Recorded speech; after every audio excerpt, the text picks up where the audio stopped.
Hello, this is Iron Spiderfist, and yeah, today we're gonna do something different.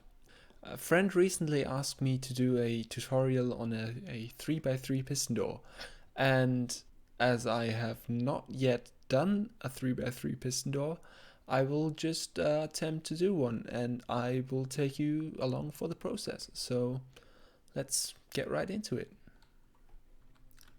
So as I was editing, I realized that my clip would be around 50 minutes long and that I couldn't just post this as a YouTube video, so I decided to make two videos out of this, and the very first one will be a short video around the second piston door that I have right here.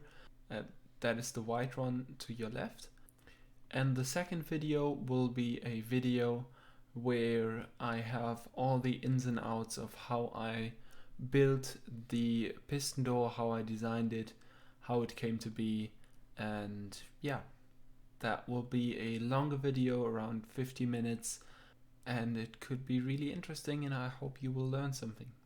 Mostly from my mistakes and what could be done better as well. Okay, it's actually the next day for me right now, and I rewatched my footage, and this is what I came up with like the first thing that came to mind. And I started watching the really first segment I made, and this is basically the easy way to get the first block out of the way.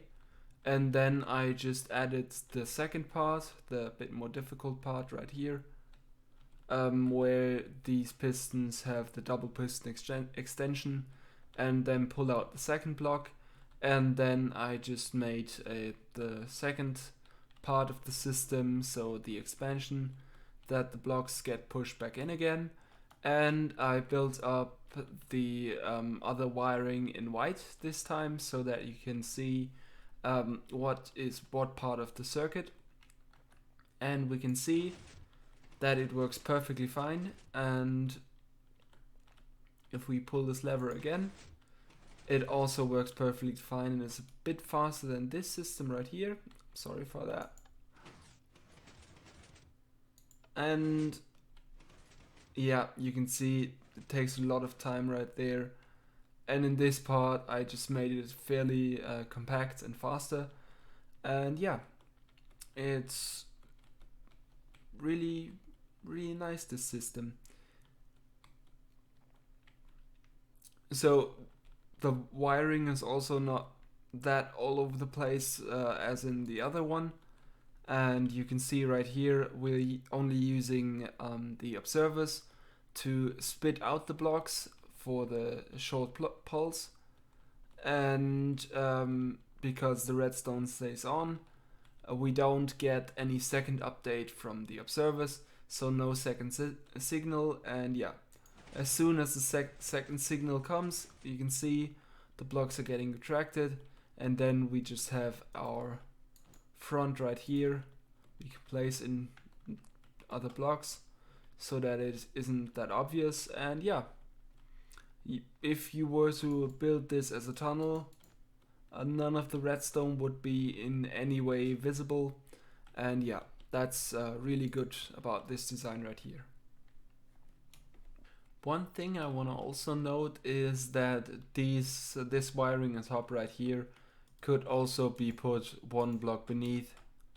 So if we were to remove these, then we could basically run the wiring over the top of the pistons. In this case, it's only that the pistons won't pop off the redstone because it's a newer update. In the older versions, you would have problems with this design.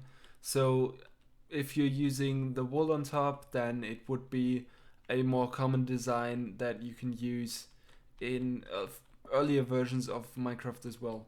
But in this case, the earlier versions would only pop off the redstone. So this has been Iron Spiderfist. It's been a ton of fun. I have really enjoyed the making of this video, and I hope to see you in the next one. Goodbye.